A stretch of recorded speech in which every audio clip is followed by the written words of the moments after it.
ክቡራት ሰማዕተይን ተኸታተልተይን ከመይ ቀኒኹም በብዘለኹሞ ሰላምን ፍቕርን እንዳተመነኹ ንሎሚ ሒዘልኩም ዝቐረብኩ መደብ ከም ልሙድ ካልኣይ ክፋል ዛንታ ዳንኤል ሒዘልኩም ቀሪበ ኣለኹሞ ክሳብ ጀሚረ ዝፍጽም ሓቢርኩም ምሳይ ክትጸንሑ ብትሕትና ይዓትት። ጸሓፍን ተራኽን ባይ ጆን ወድቐሺ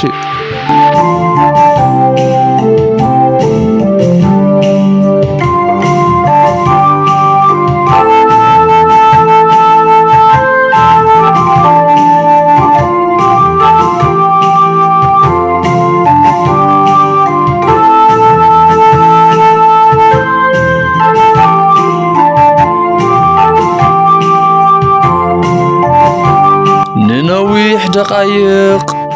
ብድሕሪኣን ብቕድሚኣን ልክዕ ከም ኣንበሳ ዘይትድፈር ጓል ሄዋን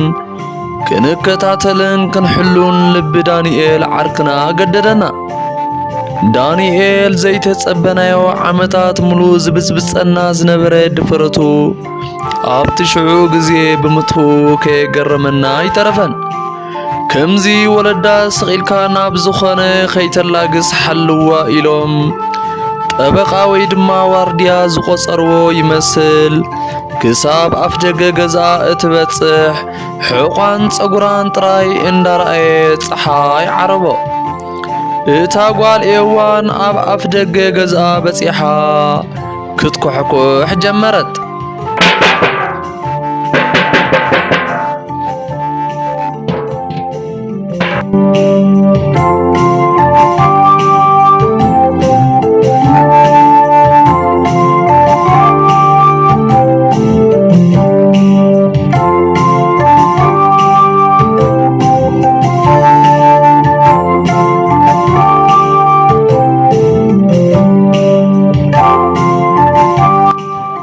ኣብቲ ሽዑ ግዜ ዳንኤል ናይታ ጓል ሄዋን እትነብረሉ መንበሪኣን ምፍላጥ ጥራይ ስለ ዝነበረ ተጸጊዕና ክሳብ ተኣቱ ንጽበያ ነበርና። እታ ጓል ሄዋን ምስ ኣተወት ድማ ንዳንኤል ንዓናይ ምስ በልናዮ ሓንሳብ ጽንሑ ኢሉ ክምልሰልና ጀመረ። እንታይ ክንገብር ምስ በልናዮ ድማ ኣብ ካልእ እንተኾይኑ ገዝኣ ብምባል መለሰልና። ንሕና እውን እንዳሰሓቕና እሞኺንዶ ኣቲኻ ሕተታ ኣታ ዳንኤል ብምባል ክንምልሰሉ ጀመርና። ዳንኤል ደሓን ቁሩብ እሞ ንጸበ ስለ ዝመሰየ እንተዘይወፅያ ወይ እንተደንግያ ገዝኣ ምዃኑ ፈሊጥና ኣረጋጊጽና ንኸይድ ኢሉ ን10 ደቓይቕ ኮፍ ኢሉ ኣጸበየና። ኣው ገዝኣ ከም ምዃና ምስ ኣረጋገጽና ድማ ድሕሪ 10 ደቂቕ ናብ ንነብረሉ ገዛና እንዳሰሓቕናን እንዳተዘናግዕናን ተበገስና። ዳንኤል ምስ ይዕርኽቱ ንኣስታስ 15 ዓመት ሙሉእ ዝኣትወሉ ዝነበረ ግዜ ወይ ሰዓት ሰሪዙ ንኣርባዕቴና መንእሰያት ጐቲቱ ከም ደርሆ ብእዋኑ ክዳጉነና ጀመረ።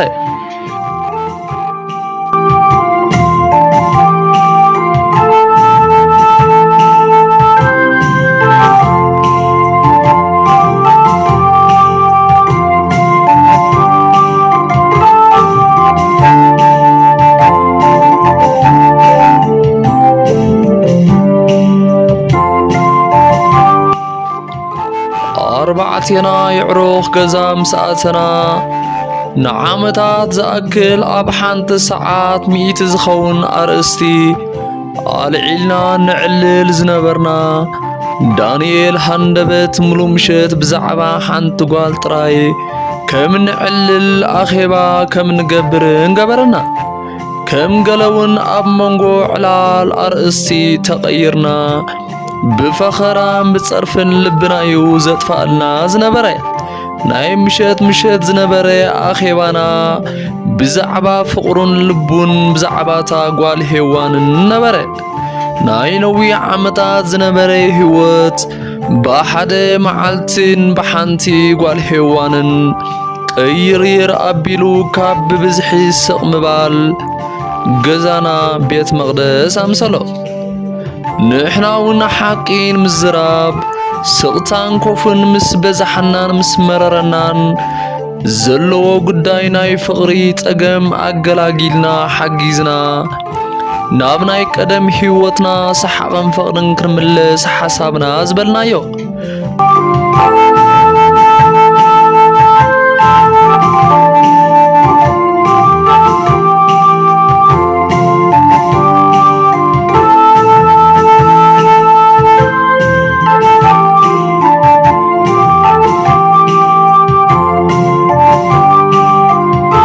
أمزيلم كله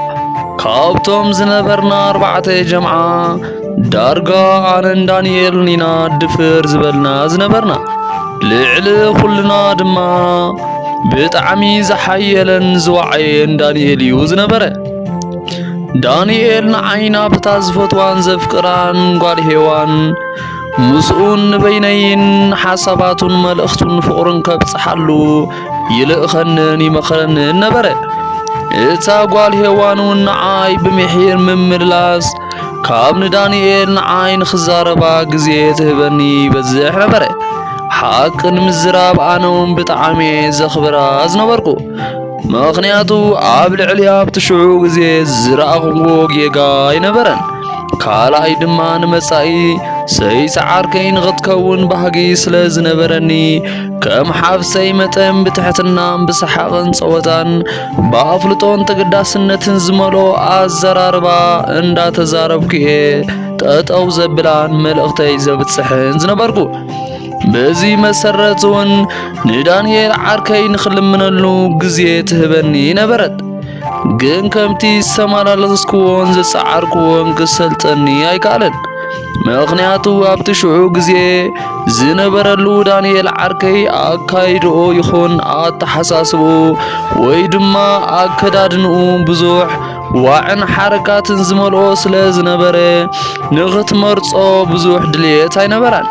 በዚ መሰረት እውን ዳንኤል ዝብል ስም ንስክትሰምዕ ከላ ሃንደበትዩ ርእሳ ዝሕምማ ዝነበረ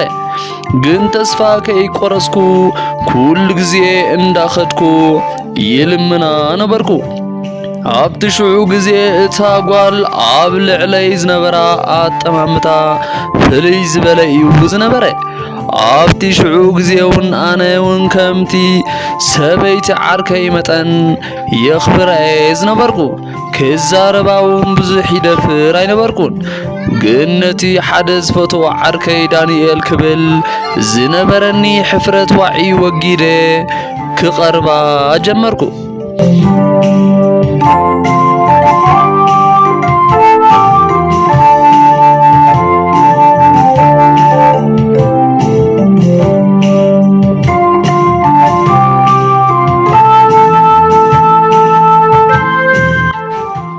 እታ ጓል ሄዋን ኣብቲ ሽዑ ግዜ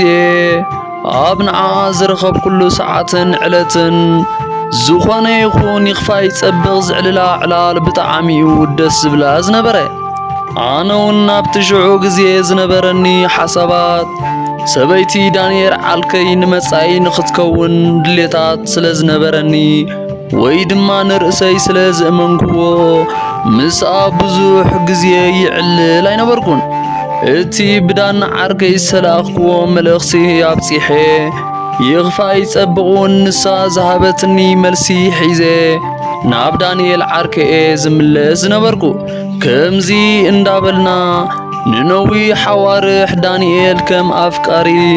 እታ ጽብቕቲ ጓል እውን ከም ተፈቃሪት ኣነ ድማ ከም ኣብ መንጎኦም ተላኣኻይ ኮይና ንነዊሕ ዓመታት ንጓዓዝ ነበርና